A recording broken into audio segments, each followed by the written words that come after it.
Buen día, amigos, hermanos en la fe, ¿cómo están? Espero que hayan disfrutado ese sábado de ayunar, reflexionar en quién es nuestro Dios, en los nombres que describe quién es, y esos nombres que podemos experimentar en nuestra vida, en nuestro camino en la fe, de reconocer que Dios ha sido así para nosotros.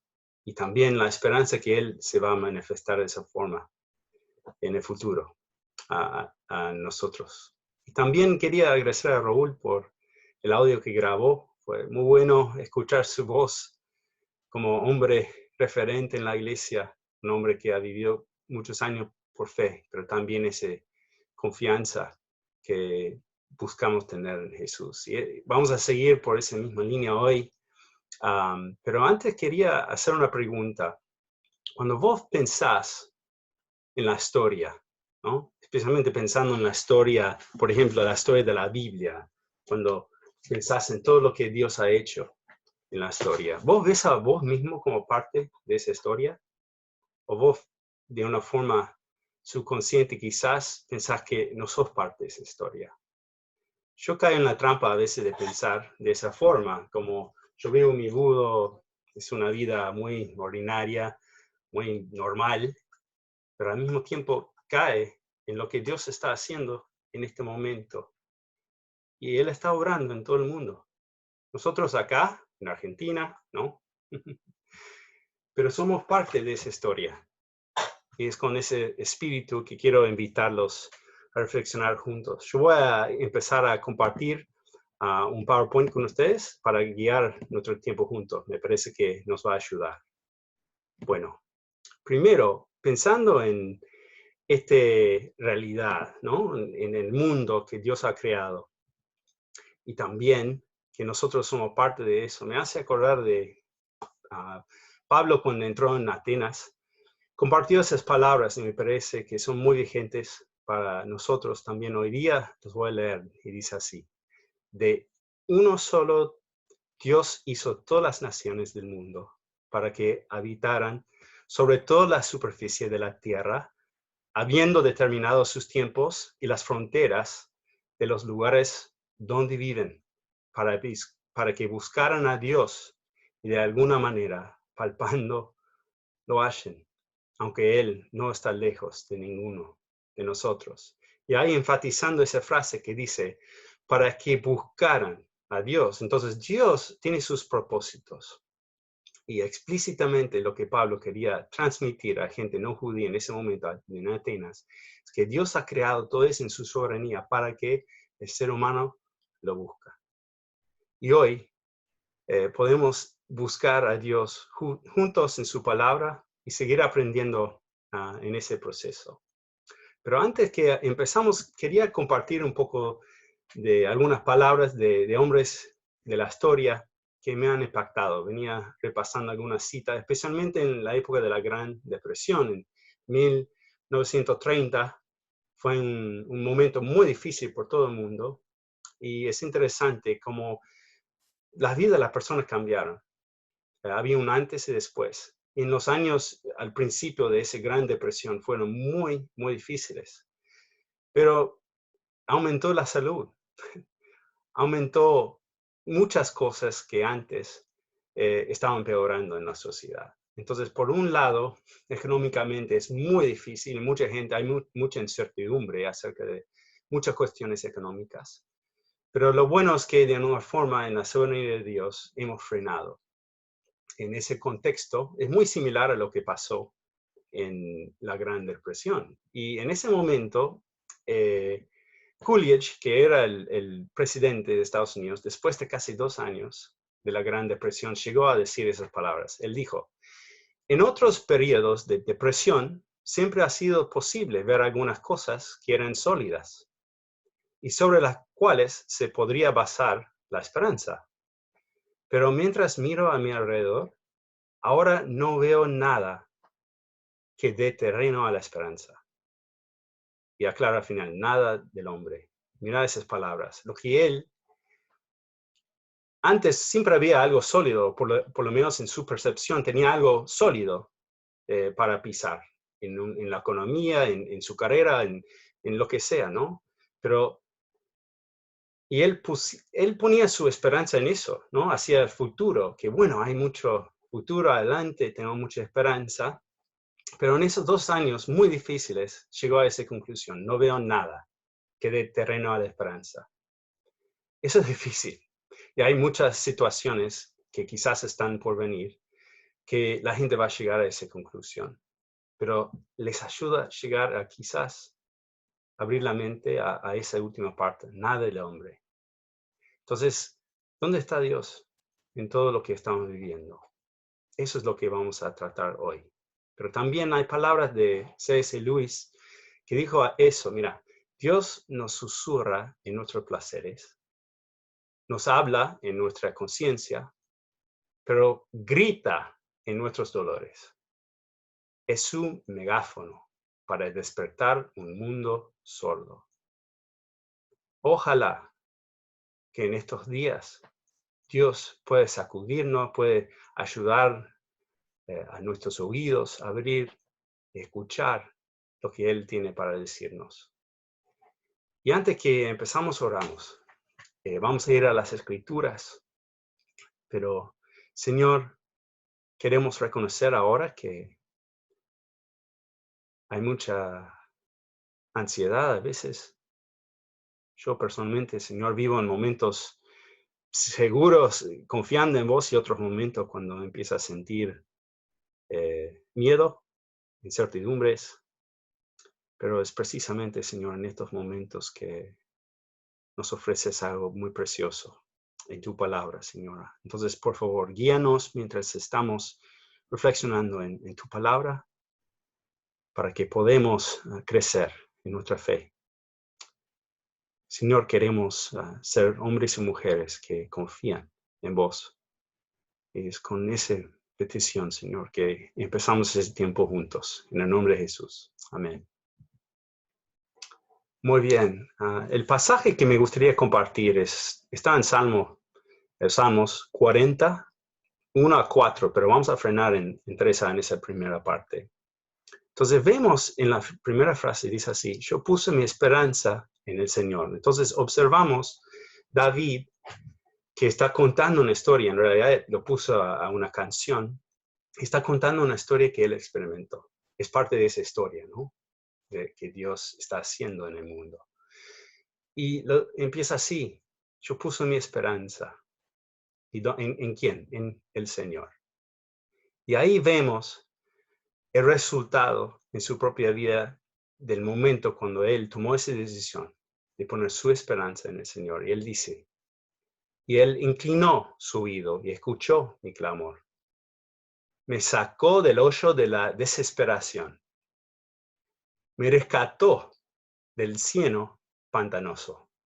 O estaba remando en dulce de leche, como decimos acá en Argentina. Me gusta esa frase. Y plantó mis pies sobre una roca. Me hizo caminar con paso firme. Puso en mis labios un nuevo canto, un canto de alabanza a nuestro Dios. Eso es hermoso, ¿no? Ver el resultado de qué pasó en su vida. Y podemos observar esas cosas en violeta ahí, lo que Dios hizo. Dios inclinó su oído y escuchó. Tenemos un Dios que escucha a nuestro clamor. También es capaz de sacarnos de esa situación de desesperación. En la historia Dios ha hecho eso tantas veces. Tantas veces es hermoso ver en la vida de David que lo hizo y fue tan impactante que escribió la canción. También dice, me rescató de esa situación tan difícil, tan borroso, tan sin esperanza. Y también plantó sus pies sobre la roca. Eso es algo que Dios es capaz de hacer. Ningún hombre es capaz de hacer eso. Pero no importa la circunstancia que estamos viviendo, eso es lo que el hombre de fe puede experimentar o la mujer de fe puede experimentar en su vida. Y dice, puso en mis labios nuevo canto, un canto de alabanza a nuestro Dios. Entonces vemos que Dios está activa en esa relación, ¿no?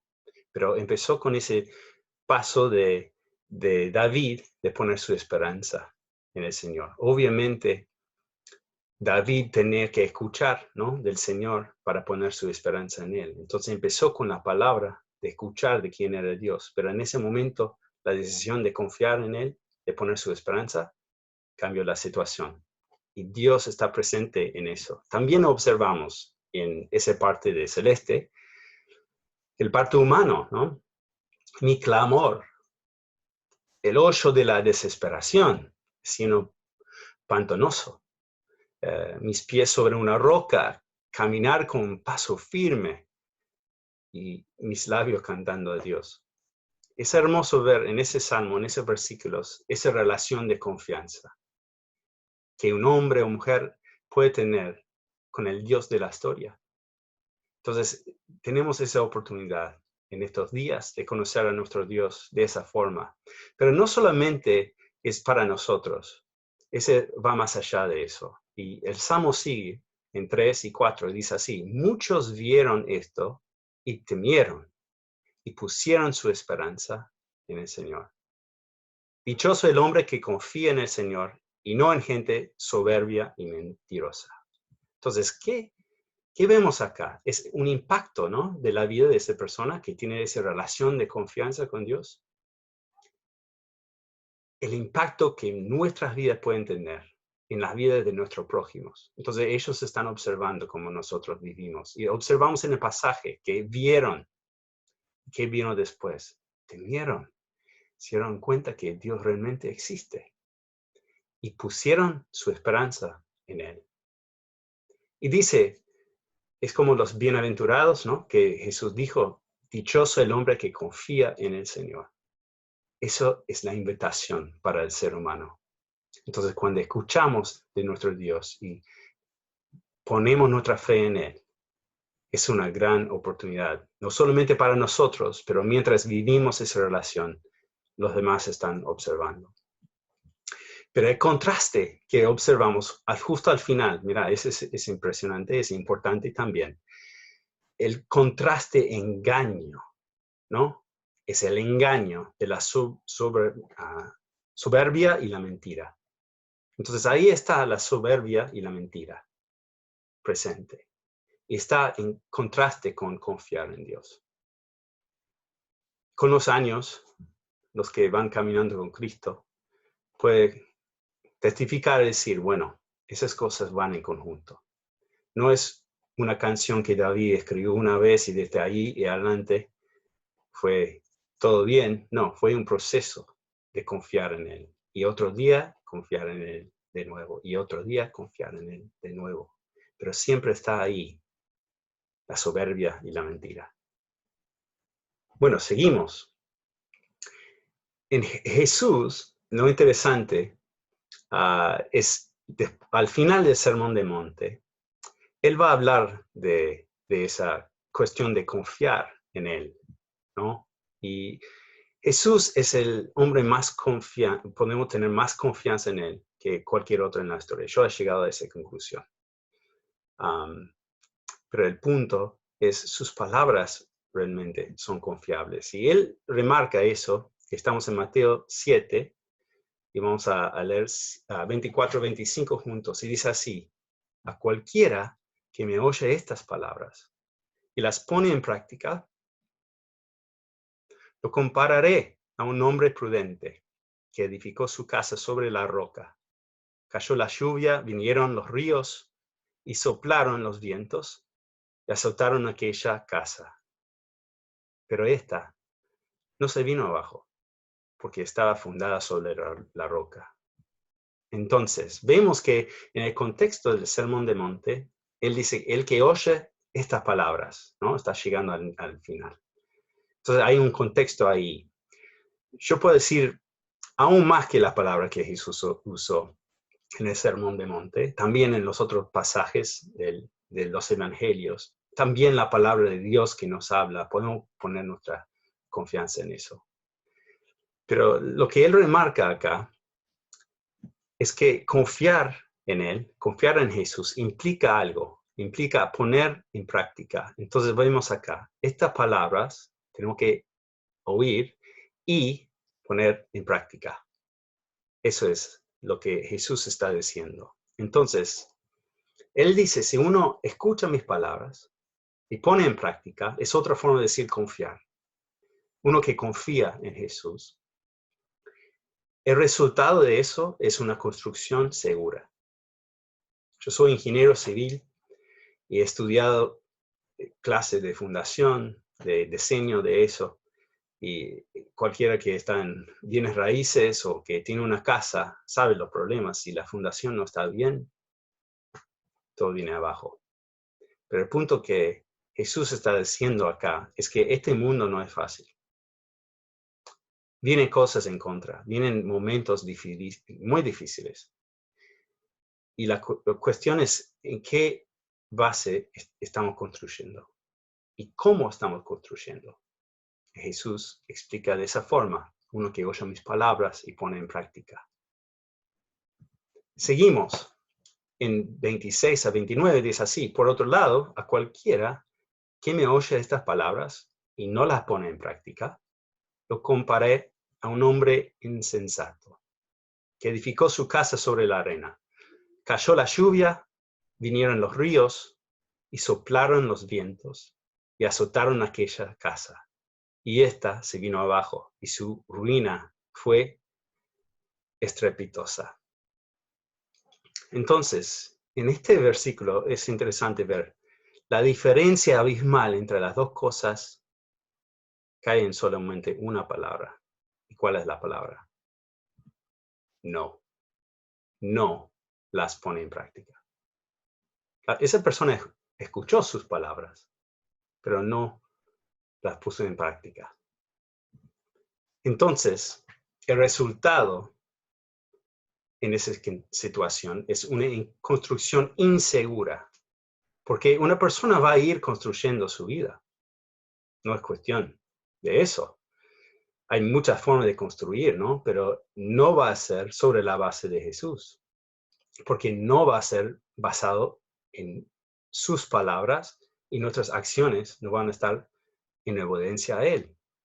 Muestra que realmente no confiamos en Él. Podemos decir, sí, confío en Jesús, pero la prueba de eso es si realmente estamos poniendo en práctica sus palabras en nuestra vida. Entonces, hay esta oportunidad para nosotros hoy, para confiar y construir. En el Sermón del Monte, un poco antes de esa parte, Él dice, el que oye mis palabras. Hay dos cosas que quiero compartir de mi propia experiencia que está conectado con algunas de esas palabras. Uno es, pero tú, cuando ores, entra en tu aposento y con la puerta cerrada, ora a tu Padre que está en secreto. Y tu Padre que ve en lo secreto te recompensará en público. He crecido en la iglesia y lo interesante en ese Sermón del Monte, Jesús enfatiza mucho la vida privada y como esa vida privada es la clave de estar en su reino. Yo crecí la verdad me generaba mucha vergüenza pensar en lo que yo hice en privada, en mi vida de joven. Entonces fue medio difícil escuchar esas palabras y casi evitaba escuchar esas palabras. Yo quería enfocarme en quizás las cosas de Jesús que no eran difíciles. Porque yo era de mucha actividad, de ir a iglesia, actividades de jóvenes, porque sabía si estaba activa, no iba a caer en el pecado como pasaba cuando yo estaba solo. Entonces, esa palabra para mí fue muy chocante, muy fuerte. Pero recuerdo el día que estaba acá en casa y pensaba, ¿dónde voy? ¿Dónde voy a orar? ¿Cómo puedo poner en práctica lo que dice Jesús? Y me viene a la mente, había visto esa película de Cuarto de Guerra, ¿no? Y pensé en armar un lugar en mi casa donde yo podría ir. Este sería el lugar donde puedo orar. Y fue muy claro lo que Jesús me estaba pidiendo en ese momento. Y mi experiencia fue hermoso. Armé ese lugar con media sombra en el altillo. No es lindo, pero wow, funciona muy bien. Entonces, poniendo en práctica esas palabras, he encontrado el gozo de tener esa relación de confianza con Él y empezar a experimentarlo de otra forma. Otra cosa que en el contexto del Sermón del Monte, volvemos a esa palabra que empezamos en Hechos, ¿no? Busquen, ¿no? Que cada uno podemos buscar a Él. Él nos puso acá para que lo buscamos. Entonces Jesús dice así, buscan primeramente el reino de Dios y su justicia. Eso significa su justicia es encontrar la forma de vivir como Jesús nos enseña cómo vivir. Hay una forma de vivir que refleja su reino. Eso es lo que tenemos que buscar y poner en práctica y vivir, ¿no? Pero lo que está diciendo acá es poner eso como la prioridad. Y dice, y todas estas cosas les serán añadidas. Así que no se preocupen por el día de mañana, porque el día de mañana traerá sus propias preocupaciones. Eso realmente, quizás para vos en estos días como para mí, ha sugerido un poco más de esas ansiedades por las cuestiones de las necesidades básicas, ¿no? Entonces, Jesús dice, yo sé que tenés esas necesidades, pero mi sugerencia, o no sugerencia, mi palabra con autoridad es hacer así, buscar mi reino primero. Y recuerdo que en la facultad estaba esperando y justamente estaba preparando para mi final en fundaciones. Entonces era esa clase y era mucha información. Venía estudiando varios días. Me levanté a la mañana y me vino ese versículo a la mente, buscar primero su reino. Yo tenía planificado ahí estudiar 1 hora, 1 hora y media, justo antes de ir a tomar el examen. Y sentía como, ¿cómo voy a empezar el día si no pasa tiempo en la palabra? Y fue esa crisis, ese momento, ¿no? Fue un momento en elegir entre, no, estudiar para el examen o buscar su reino primero. ¿Qué es más importante? ¿Sacar mejor nota en ese examen? ¿O buscar a Dios y seguir aprendiendo hoy lo que Dios tenía para mí? Recuerdo ese momento porque a veces llega ese momento cuando uno decide confiar en Dios o no. Y en ese proceso, ahí va desarrollando esa relación hermosa. Pero quería compartir eso con ustedes para animarlos, porque en estos días van a aparecer muchas de esas oportunidades de confiar en Él. Y en ese sentido, ir construyendo sobre esa base que es Jesús en nuestras vidas. Quería hacerles esa pregunta para terminar nuestro tiempo hoy. Y voy a salir de esa cosa. Y podemos compartir un tiempo de oración cerrando. Pero esa es la pregunta. En tu experiencia hasta ahora, ¿qué afecta tu confianza en Jesús? He pensado en eso. Vengo reflexionando en los pasajes y para traerlo a lo práctico y ver cómo funciona en mi propia vida, quería compartir algunas cosas con vos. Quizás la respuesta a esa pregunta sería diferente. En tu experiencia hasta ahora, ¿qué afecta tu confianza en Jesús? Para mí, empieza cuando no estoy escuchando las palabras de Jesús. Estoy distraído, estoy con muchas cosas y no tengo tiempo para escucharlo. Que escuchar es un poco diferente que oír, ¿no? Escuchar es oír y entender. Eso es lo que Jesús nos invita para escucharlo, para llegar a entender, de escuchar y entender. Después de eso, la otra cosa que me pasa es que me engaña la soberbia y la mentira. Pienso, bueno, vengo bien, estoy bien. Bueno, tengo que hacer ministerio, tengo que hacer pa. Y yo estoy bien. Y ahí es la combinación, ¿no? De la soberbia y la mentira. No veo a mí mismo como un hombre necesitado, como un hombre que necesito clamar a Dios. Y ese es un engaño tremendo. Y es algo que nosotros seguramente en tu vida has vivido y algo que yo enfrento todos los días. El último que quería compartir es, me quedo satisfecho con la teoría de la palabra de Jesús y pierdo la oportunidad de construir poco a poco. Entonces, por mi cerebro científico, si quieres decirlo de esa forma, me quedo con la teoría y cae sin hacer la práctica. Y eso ha aparecido más que nada en mi propia familia, en mi propia casa, en estos días. Se han manifestado esas grietas, ¿no? En cómo pongo en práctica lo que Jesús me dice. Es terrible, ¿no? Yo te podría enseñar toda la teoría, pero volviendo a la práctica, yo estoy con ustedes en esto todos los días en casa, ahí buscando poner en práctica lo que Jesús nos ha enseñado. Entonces, cerramos con una oración. Señor, gracias por tu palabra. Gracias por esa canción que David escribió, que podemos identificar tremendamente, que refleja una relación de confianza con vos. También, Jesús, gracias por explicarnos un poco más en lo práctico qué significa confiar en vos.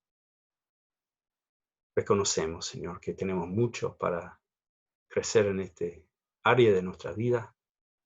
Reconocemos que hay oportunidades. Ayúdanos a verlos así y no nos dejes caer, Señor, con excusas o quedar con la teoría. Pero, Señor, ayúdanos a poner en práctica lo que nos está enseñando.